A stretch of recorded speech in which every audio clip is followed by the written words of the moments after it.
And good afternoon, everyone. Dan Castricone here on WTBQ, 1110 AM, 93.5 FM, and as always, streaming live at WTBQ.com. Got an interesting show planned for today.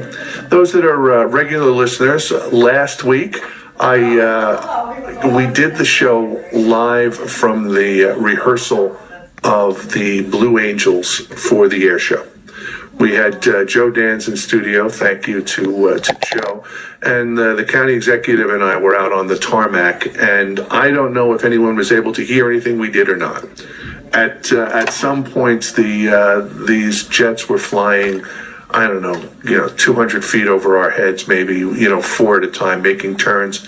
And it was my ear still hurts from what we did there. I hope you enjoyed it. If not, I apologize.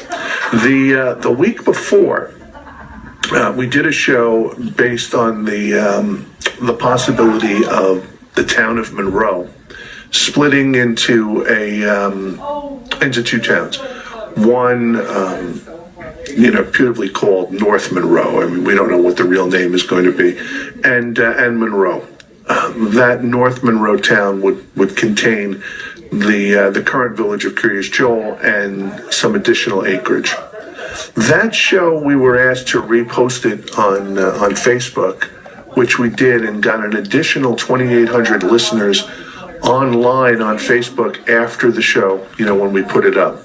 So we've decided to do that again and add in some additional information based on some of the tax issues and school issues that maybe we weren't able to talk about before. There seems to be a big demand for us to explore the topic and debunk some of the myths and some of the deliberate fabrications that are out there.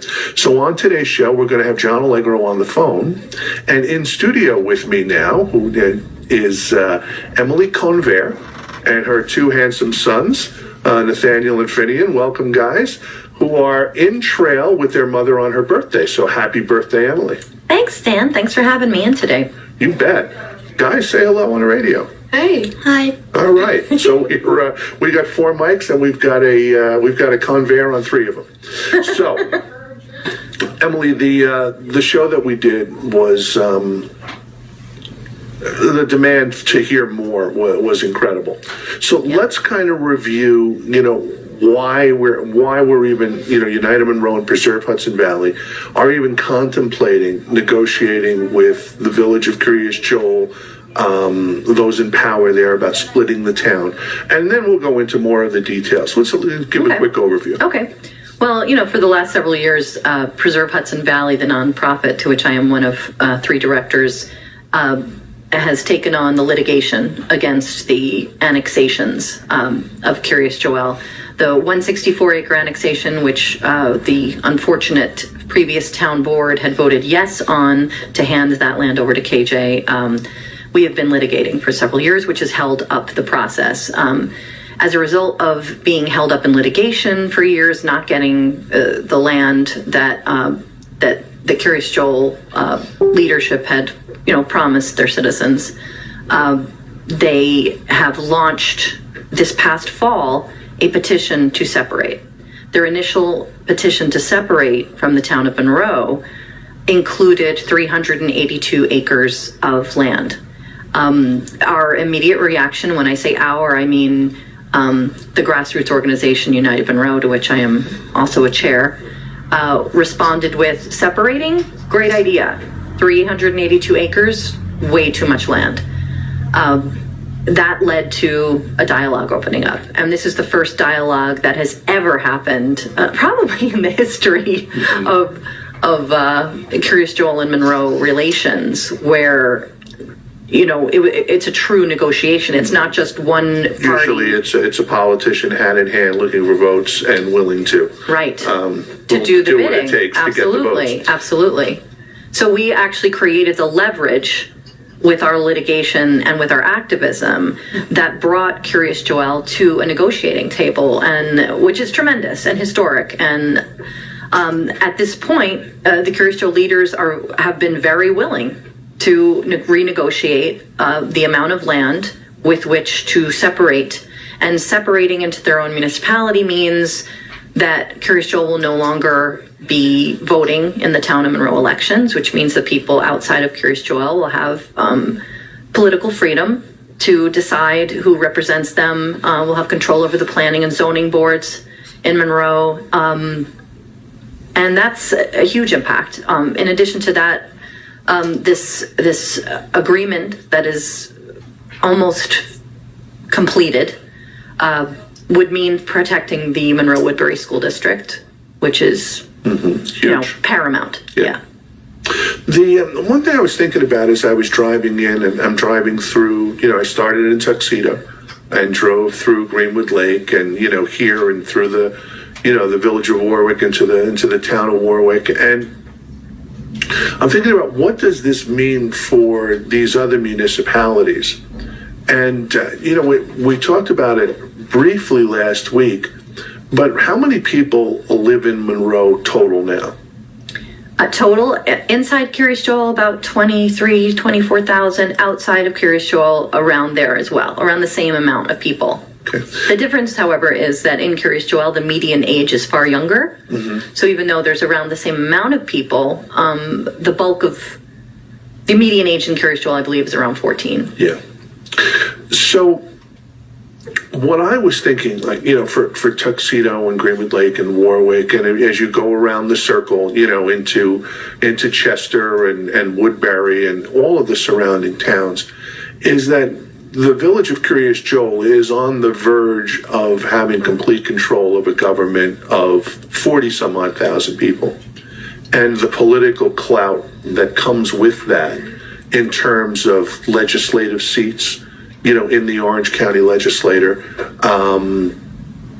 in the county executive and the DA and those folks needing to pay attention to, what is 40,000, what will soon be, 50 and 60,000 as these 14-year-olds, reach maturity and start having families of their own. So I think it's a great, it's important to the rest of the county that this kind of split be done, simply because Monroe is a very large town. I think it's the second largest town next to Warwick in the county. And I'm not happy with the control that the village of Kiryas Joel has exercised with Monroe's political weight in the past. So I'd like to see that nipped. From an outside perspective. Sure, I think it is. I think that's a good point to make. I think, some other surrounding communities, Woodbury, Blooming Grove, Tuxedo, where you're from, I think people in these towns might be wondering, well, okay, so Monroe gets KJ out of their municipality, but how does that help me? Mm-hmm. And I think that what's in it for me is going to be a question.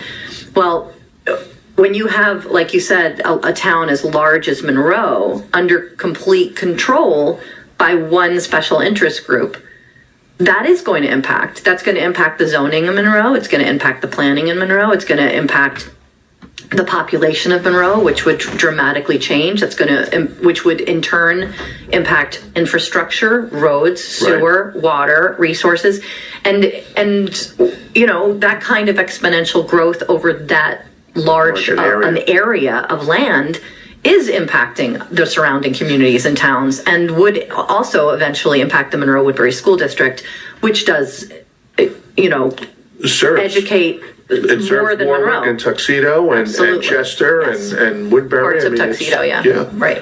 All right, we're at the first quarter turn here, so let's take a break here, and when we come back, we're going to start debunking some of the crazy stuff that we've seen on Facebook and online media. Folks, we'll be right back on WTBQ.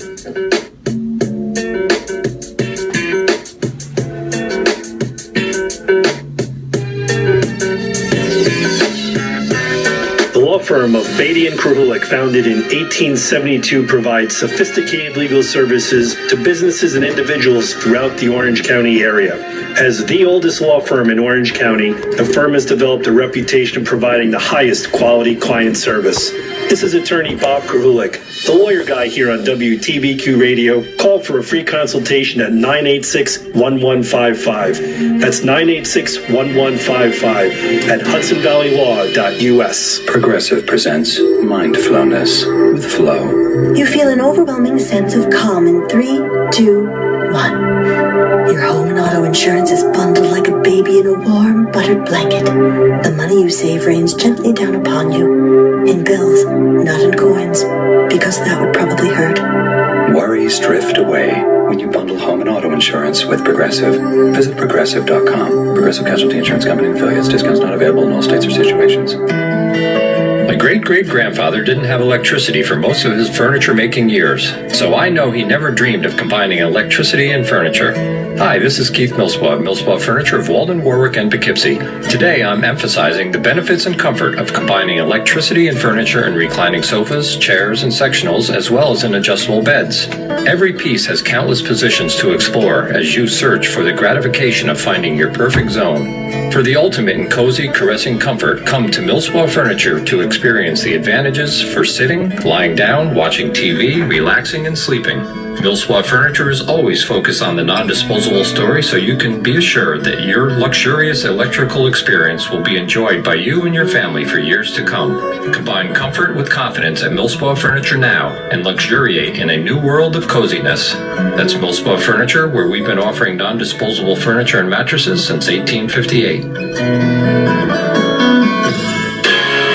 Hey, it's your turn to speak up. I'm Zach Kruk, the host of Speak Up, where you voice your opinion on issues affecting us in our nation and in our community. Speak up and call in every Wednesday at 10 a.m. on WTBQ, radio worth listening to. WTBQ.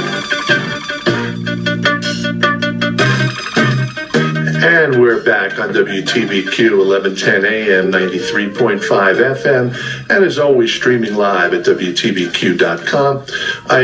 One thing I wanted to bring up before we get into it a little any deeper, just a quick aside.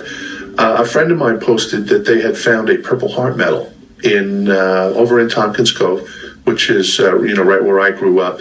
The name on the medal was B.J. McNamara, who they believe was killed in action on December 9th of 1943. And they're trying to put together that medal along with the family that it belongs to. So, I know Brian Marr, former mayor of Walden, and heavily involved in the Purple Heart Museum up in New Windsor with Senator Larkin. I tried to put them, together with those folks to see if they could get the medal into the rightful hands of who that belongs to. But if anybody out there listening on the radio, is a relative of, the deceased B.J.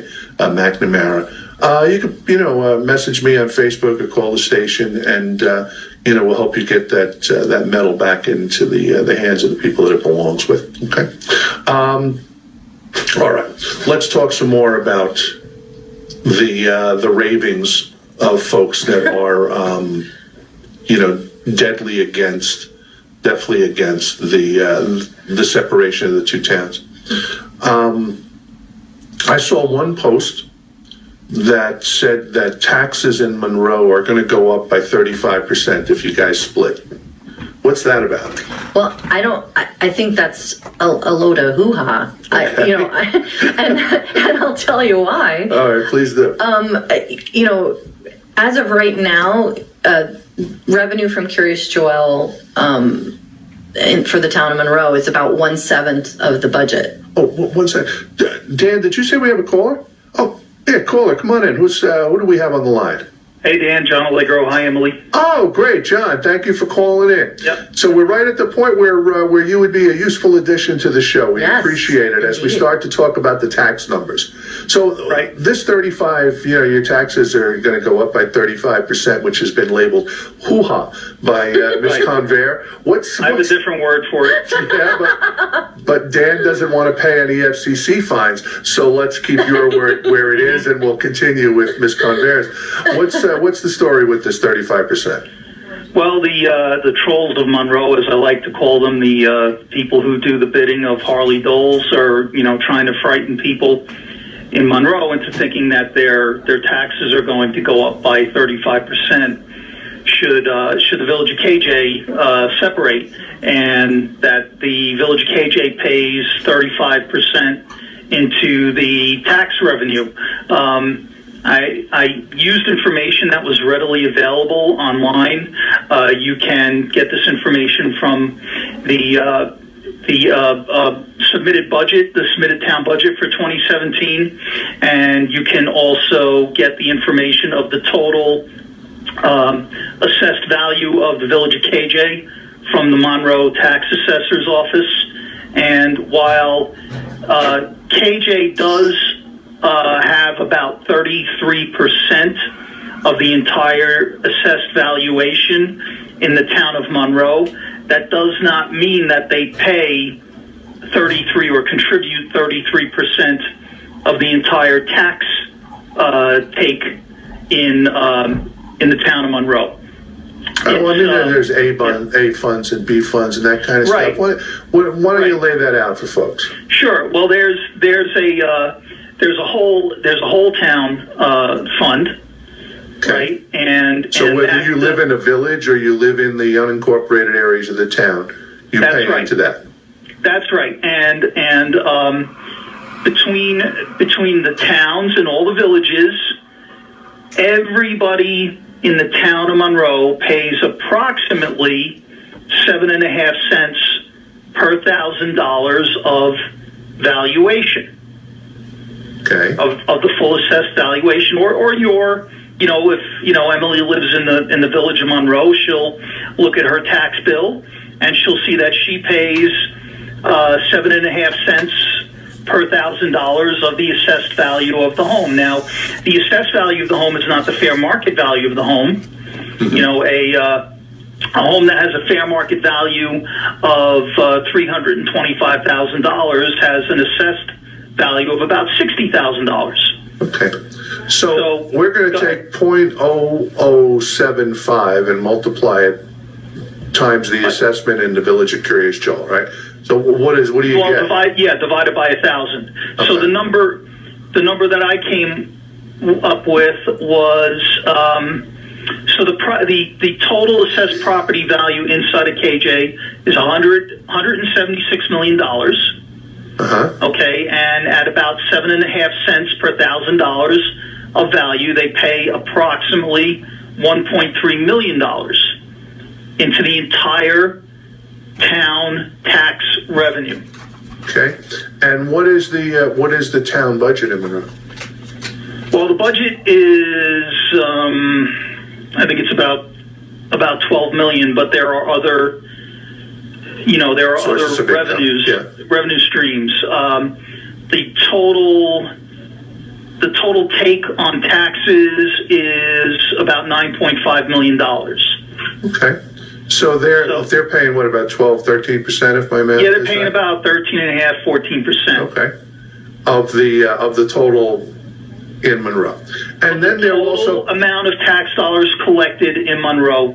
Right, and then they're paying their own village taxes, right? Which is provided for their safety patrol and their own zoning board, and their village government, and their planning board, and I know their planning board and their zoning board probably a big component of their budget, right? Because of the near daily, yearly, or at least they meet once a decade, right?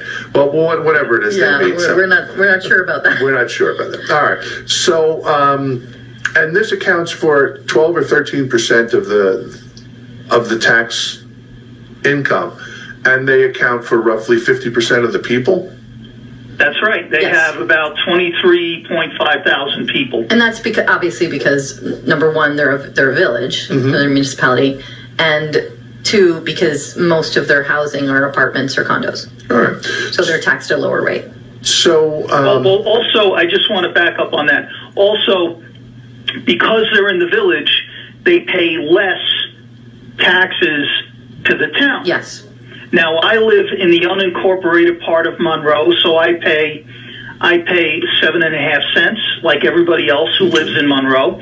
Then I pay about another 3 cents for living in the unincorporated town of Monroe, another 3 cents per $1,000. Right. I pay fire protection. I pay for the library. I pay for refuse pickup. So all that adds up to my entire town tax bill. Whoever lives in KJ or whoever lives in the village of Harriman or the village of Monroe, they pay that base 7.5 cents per $1,000 assessed value, but then they pay their own village taxes, their own refuse taxes. They pay for the library. KJ doesn't pay for the library. They're out of that. And all of the other associated fees that go along with living in the respective villages. All right, so to cut this down a little bit, you've got 50% of the people would be leaving the town, and they would be taking with them 12% of the town revenue. Yes. Now there needs to be, obviously there is money spent on behalf of those residents.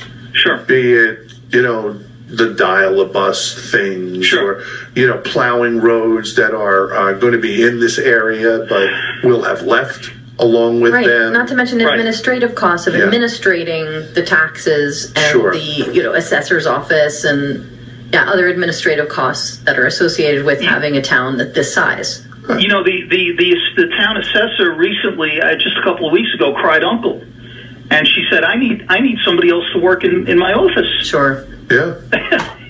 Yeah. So, dial-a-bus is a good example. To the best of my understanding, KJ, the citizens of Kiryas Joel, use dial-a-bus quite heavily. Sure, since the women, don't drive in Kiryas Joel, so it's a service that they would use. KJ was budgeted in 2017 for $705,000. And the only revenue expected in 2017 for dial-a-bus was $130,000 federal grant and $30,000 in fees collected. So the net predicted operating loss for dial-a-bus was $545,000 for the town of Monroe. Now, even if you make a wild guess and cut that in half, if you say, oh, well, KJ is half the population, and therefore they use half the services of dial-a-bus, you're chopping down $275,000 off the loss. I would think also that this new town is going to need to contract out for services that Monroe was providing to them before. Right. So I'm sure some of this money is going to flow right back to Monroe. I mean, they're not going to hire, they might hire Chester to plow their roads as opposed to Monroe.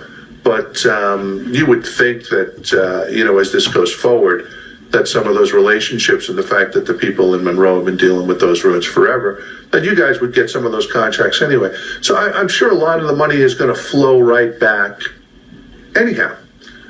Not to mention the fact that having, this November election coming up and getting Harley Doles out of office is paramount. And then getting Tony Cardone elected as supervisor, getting Mary Bingham on the board, having Mike McGinn already on that board, you're looking at a solid majority of very smart, fiscally responsible people who can streamline once this separation is voted.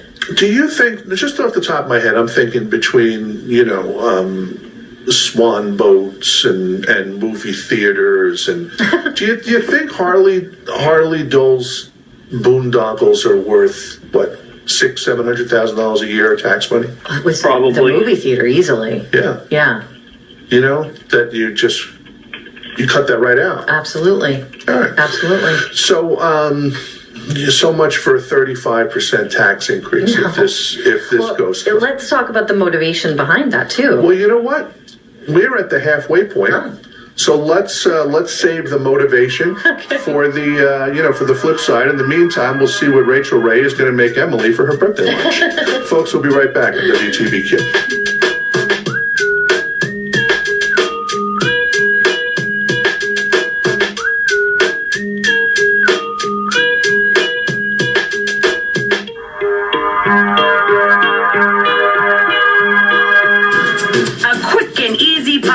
cherry tomato marinara. From the kitchen table in New York City, I'm Rachel Ray, and this is Rach on the radio. It's a delicious spring pasta dish. Couple turns of the pan of olive oil.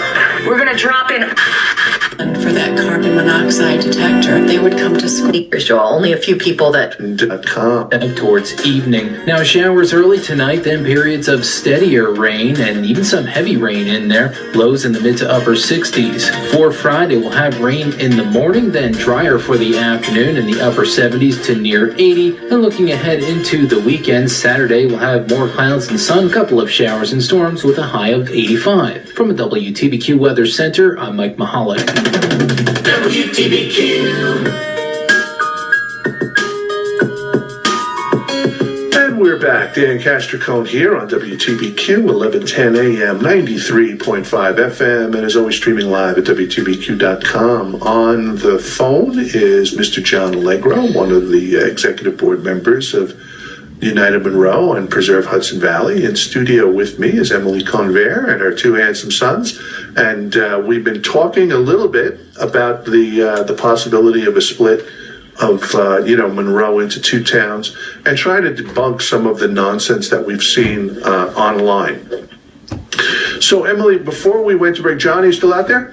I'm here. Excellent. So Emily, before we went to break, we started to talk about some of the motivation of the folks that are throwing the hand grenades online. What tell us more about that. Yeah, well, we've got a town supervisor who's in office solely because of the black vote of Kiryas Joel. Right, 98 or 99% of his votes? Yeah, he got virtually no votes outside of Kiryas Joel. Only a few people that just showed up to the polls, didn't know what the hell was going on in Monroe, and just went down their line, their party line.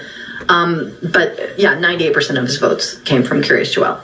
And as a result, he's been entirely working for the interests of that one village over his tenure.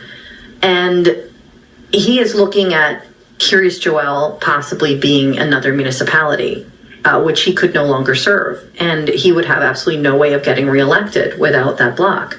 And this is a man in his 60s who we have no record of any previous job that the man has ever held. There's no information about any kind of career this guy's ever had. He came to Monroe from we don't know where, and immediately took public office after getting here, thanks to Kiryas Joel. And, he's pretty much the definition of a grifter. And he and a few of his cronies, who he's also handed jobs to, are very vocal. They're writing weekly letters to the editor in our local newspaper. They're extremely noisy on social media. And their whole idea is just to cast doubt on this separation. And, John and I warned the public last year, as early as last year, saying, guys, trust us when we tell you that this man is going to be kicking, flailing, and screaming to stay in office. This is his election year.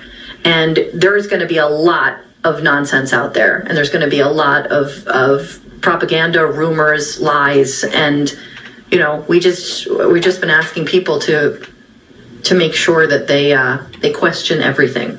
Now, he's got some proxy voices out there, which would seem to be mostly employees or former employees, yes, people that want to be employees of the town. Is that it? Yes. One in particular is a former employee who was not reappointed to her position this past year, and as a result of that, to get them votes on the town board. Yeah, as a result, she's very disgruntled and been very vocal.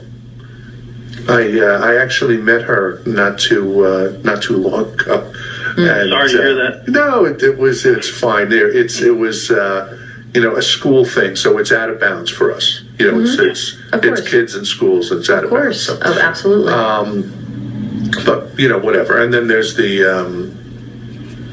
other one who's even more vocal. All right, and then there seems to be like another group that just seems to want to create chaos in the real estate market in Monroe. I guess they make their living, with some kind of foreclosure business or some crazy real estate thing that they do. Right. So, the separation of the Kiryas Joel and some acreage into a new town would allow Kiryas Joel to do what it needs to do in order to build new housing and expand, and perhaps some of the door knocking and other nonsense that's going on in other municipalities would slow down or stop. Maybe some of the real estate chaos would stop. Well, that's certainly a possibility when you have a certain amount of acreage that will be in the new town that Kiryas Joel forms. Should this pass, that some of the housing needs would be filled there.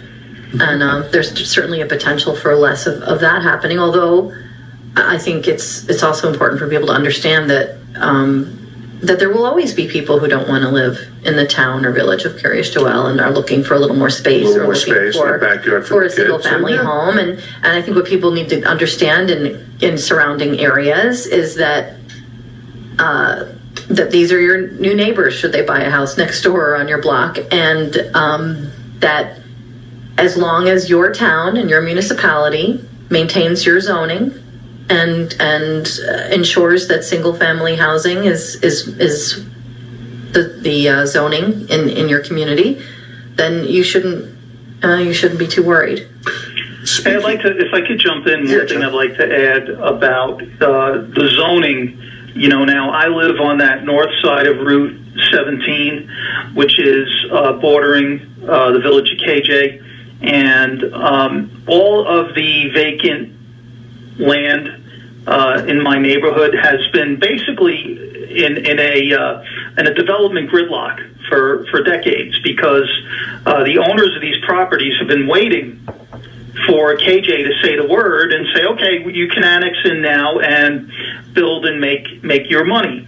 If that land, or when that land remains in the town of Monroe and is rezoned sensibly and sustainably for suburban residential type housing, the people who own those vacant properties will be motivated to build. And guess what? We'll be adding revenue to the tax base of the town of Monroe, because we all know that a vacant lot is taxed at a very, very low rate compared to a lot that has a home or homes on it. Yeah, I mean, I'm hearing lots of crazy stuff out there about this deal that has been made to downzone the whole town, and what are these? I mean, I can't even follow what some of these rumors are that I see online. What is that about, John? And how? And can you explain that to me, or is there anything to it? Well, when you say downzone, do you mean decreasing the lot size? No, I mean single family on 3 acres would be the highest zoning, and apartment complexes would be the lowest zoning. Right. Well, a lot of the land on the southern end of the town, which borders Tuxedo and Sterling Forest, has been in this new plan proposed to be designated for open space residential, or I think conservation residential, something like that. I don't remember the exact term, but that would be a 3-acre, one home on 3-acre lot designation. And if you drive through the southern end of the town of Monroe, you can appreciate how untouched those areas are. I mean, beautiful wooded lands bordering right on Sterling Forest, and the planner Bonnie Franson did a lot of work to take a look at all of these different areas and propose zoning in a way that would be in harmony with the neighboring areas and the demographic too. Yeah. And being, sensitive to the demographic in each of these regions and areas. Right. And overall, the zoning in Monroe, more acres were zoned more rurally than not. Yes. In the new plan. In the new comprehensive, the proposed comprehensive plan, which has not been adopted yet, by the way. Right. There's a proposed reduction in the amount of suburban residential, which is the smaller village type lot, property by about 310 acres. So it'd actually be 310 acres less of village-type lots in the town of Monroe, and there'd be an increase of the open space, I think, by about 700 acres. Sensitive, yep. So there's 300 and some odd acres left, less. I mean, you're not taking into account the acreage that's leaving, are you, with this new town? Well, Or from what's left, there'd be 300 acres less of higher density. That's not taking into account the 164, which sits in KJ right now. The 164 is already zoned URM, and that sits in Kiryas Joel. That's not changed. But it can't take into account land that hasn't moved yet. Okay. So let's talk about the school. What is this agreement? Now, I mean, this is an agreement to settle a lawsuit between, Preserve Hudson Valley, United Monroe, and the village of Kiryas Joel. I mean, basically, that's the extent of the power that you guys have.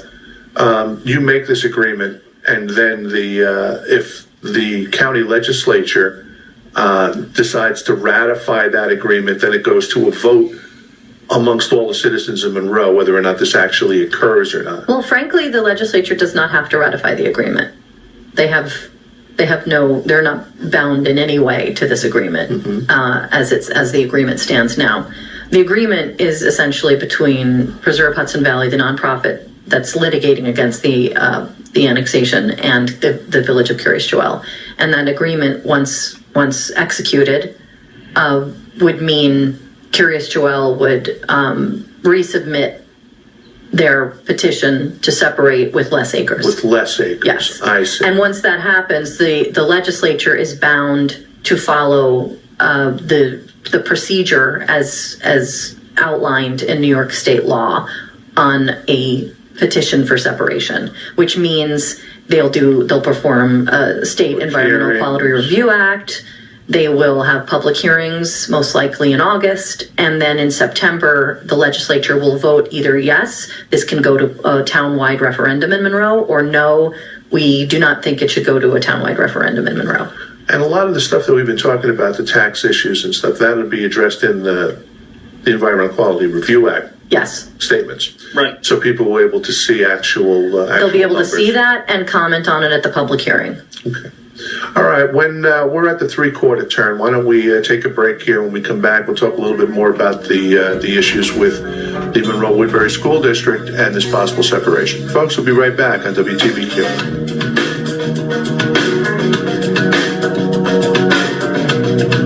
More the equal ages. State Farm, locate or visit us at Washington.com. This is Dan Castricone on the radio show of the same name. With me in studio is Emily Convers.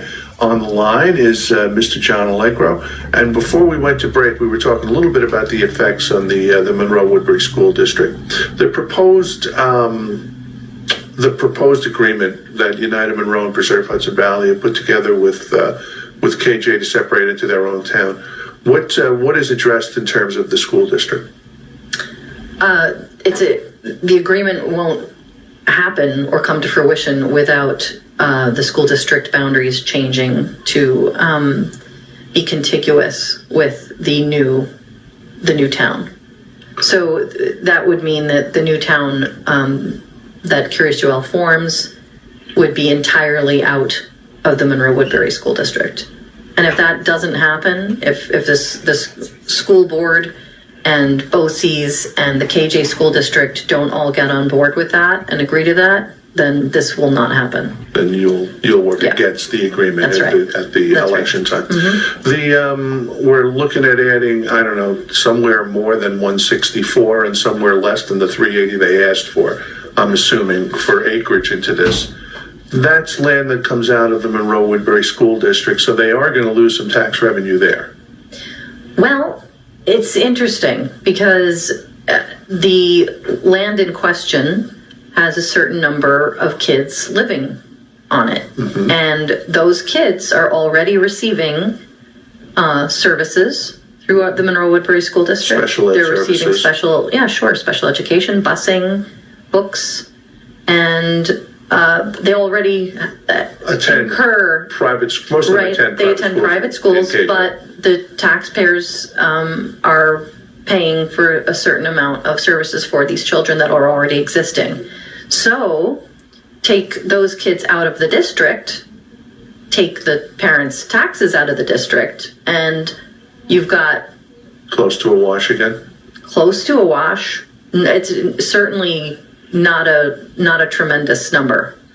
Not a number that would, I think, have people highly concerned, or I don't think, in other words, that it would make anyone say, you know what, we shouldn't do this. Because if you look at the formation of the Monroe, Woodbury, and Kiryas Joel school districts, obviously the KJ school district was highly contested because, constitutionality issues, but if we hadn't separated, if that school board at that time hadn't thought to separate the school districts, You'd have East Ramapo we now. would be East Ramapo right now. Yeah. So I don't think anybody's complaining that we separated school districts back in the 90s.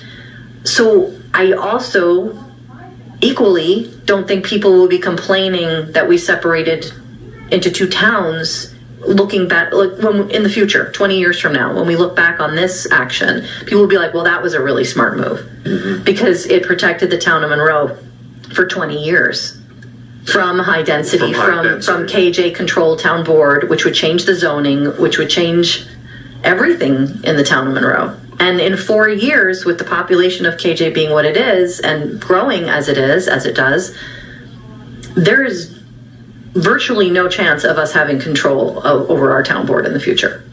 And the zoning. And the zoning and the planning. Which, you would have high density housing from the, from the border of Tuxedo to the border of Warwick to the border of, Blooming Grove and Chester and on around. People were worried about the 507 going into KJ and being high density. Yeah. Quadruple that or more. Right. So the legislator that represents, Pine Island or Minnesink or Middletown or any other place out there, why they're going to consider this as a net positive because of what? Because a Kiryas Joel controlled town of Monroe means a very, very fast growing Monroe population. It means, like you mentioned before, Dan, when the redistricting happens in a few years in the legislature, it means the town of Monroe would be KJ controlled and would have a lot more legislators. 3, maybe 4. Yep, on the county level, and it would directly impact county taxpayers. Yeah. Having a Monroe that is sustainable and growing at a rate that's manageable with regards to resources and infrastructure, it definitely positively impacts the rest of the county. And it gives it gives municipalities that are going to be surrounding this new town some time to adjust their own zoning schemes. I know that the village of Kiryas Joel in the past has tried to bring lawsuits against neighboring towns to force them to change their zoning, and have failed in that regard. So there are opportunities for surrounding municipalities to take a look and figure out what best suits them in their future, and to make appropriate moves. And let's face it, this is going to create a more peaceful situation. The last 5 years, I don't know how many years. I mean, I've only been an activist and a grassroots leader for 5 years. Mm-hmm. And I mean, the people that I work alongside, the volunteers, and Dan, you know all of these people. You've been in the trenches with us. Mm-hmm. You know how hard these people work every day to make sure that that people come out to vote in large numbers in Monroe, and we've done that. And that people are informed, that people are educated on the issues, that they stay alert, that they stay vigilant. This has been a full-time job for not just me, but dozens of other amazing volunteers who've been working nonstop. This separation means Monroe can take a deep breath. We can reset. We can elect amazing people to our town board. We can control our future and our destiny in our town, and KJ can control their future and their destiny in their own town. And we can live side by side and hopefully move forward now that we've opened a dialogue and sat down at a table across. I've sat across from Gedalia Seguin, who I never thought that was possible. And we've made pretty much the impossible possible, and I think now is the time to strike. So the process now going forward, the I's get dotted, the T's get crossed, right? Whatever remaining issues are left get settled. Then the village of Kiryas Joel amends their submission to the county legislature in order to conform with the agreement that you guys have made. If they do that, then you stand ready to withdraw your lawsuit, right, to settle the lawsuit. Well, I can't go into too many more details about the agreement until we get ink to paper. Right. But you're definitely you're along the right lines. So then the legislature agrees to allow the citizens of Monroe to vote on this. The school boards put their heads together and come to their agreement, contingent on the outcome of the election, I would imagine. The election goes forward. Come November, the people in Monroe are voting on whether or not to separate into two towns. The vote gets done. I would assume that if the vote had the support of the village of Kiryas Joel and the support of United Monroe, that this initiative is going to pass. Both of these voting blocks are 6,000 or 7,000 votes a piece. So this is going to pass. Then this separation would happen, I guess, January 1st? Nope. It actually will, because a new town and taking assets out of our town and splitting them and going through all of the financials and the buildings and the money, all of that has to be ironed out between the municipality of Kiryas Joel and the town board, the newly elected town board. Okay. So they would all have to sit down, put the assets on the table, and divvy it up fairly and accordingly.